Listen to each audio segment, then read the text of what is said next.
Hey guys, welcome back to your new blog. আজ 28 of March আর আজকের ভিডিওটা খুব স্পেশাল। তো ভিডিওটা দেখতে থাকো আর খুব আশা করি খুব ভালো লাগবে। তো চলো ভিডিওটা স্টার্ট করা যাক। আমাদের মায়ের মন্দিরটাও ধোয়া হয়ে গেছে আর এই পাশে গণেশ মন্দির অলমোস্ট ধোয়া কমপ্লিট। আর এই সব জিনিসপত্র আমাদের এই পাশ থেকে ও পাশে সরিয়ে রাখতে হবে।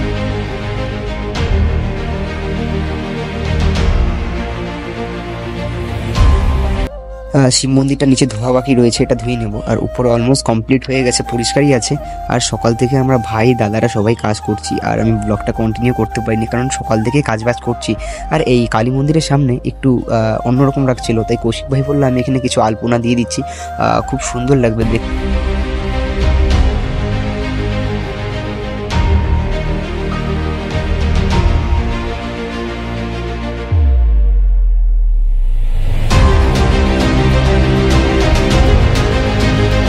মন্দিরের আসবাবপত্র সব ধোয়া হয়ে গেছে কারণ আমরা সন্ধ্যাবেলা একদমই টাইম পাবো না, তাই এখনই সব কমপ্লিট করে দিয়েছি। কী করা হবে, এই মাটির পাত্রগুলো এখন গাড়ি থেকে নামানো হচ্ছে। এই মাটির পাত্রগুলোতে করে গ্রামের প্রত্যেকটা বাড়িতে মায়ের যে ভোগ প্রসাদটা হয় সেটি বিতরণ করা হবে কাল সকালে। আরে সেটি বিতরণ করা হবে একটি টোকনের মাধ্যমে। খুব সুন্দর আয়োজন করেছে।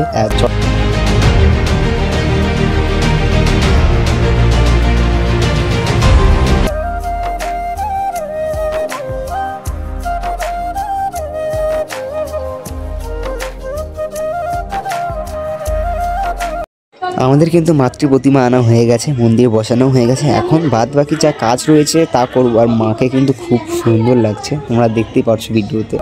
আর দেখো, গ্রামের পুজো, গ্রামের লোকই যদি কাজ না করে তো অন্যরকম লাগে। আর সবাই মিলে কাজ করলে কাজটা তাড়াতাড়ি হয় এবং খুব আনন্দময় করা যায়। তো গ্রামের সকল কাকিমা জেঠিমা এবং ঠাকুমারা সবাই মিলে এসে হাতে হাত লাগিয়ে কাজ করছে, সবাই সবজি কাটছে।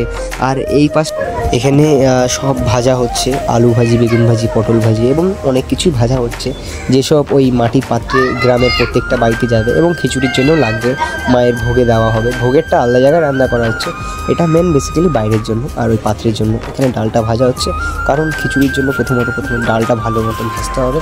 আর সবাই হাতে হাত লাগিয়ে কাজ করছে, খুব সুন্দর লাগছে যখন দেখো নিজের গ্রামের পুজোতে সবাই হাতে হাত লাগিয়ে কাজ করে, খুব আলাদা একটু মজা সবাই একসাথে। এদিকে খিচুড়ির জন্য সবজি কাটা হয়ে গেছে, আরও কাটছে, আর সব কিছু তাড়াতাড়ি হচ্ছে।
আর দেখতে দেখতেই সকাল হয়ে গেছে আর আমাদের কাছে বেশি সময়ও নেই, কারণ সারা রাত জেগে উপোস থেকে পুজো করে আর এখন শরীরও চলছে না, কিন্তু তাও করতে হবে।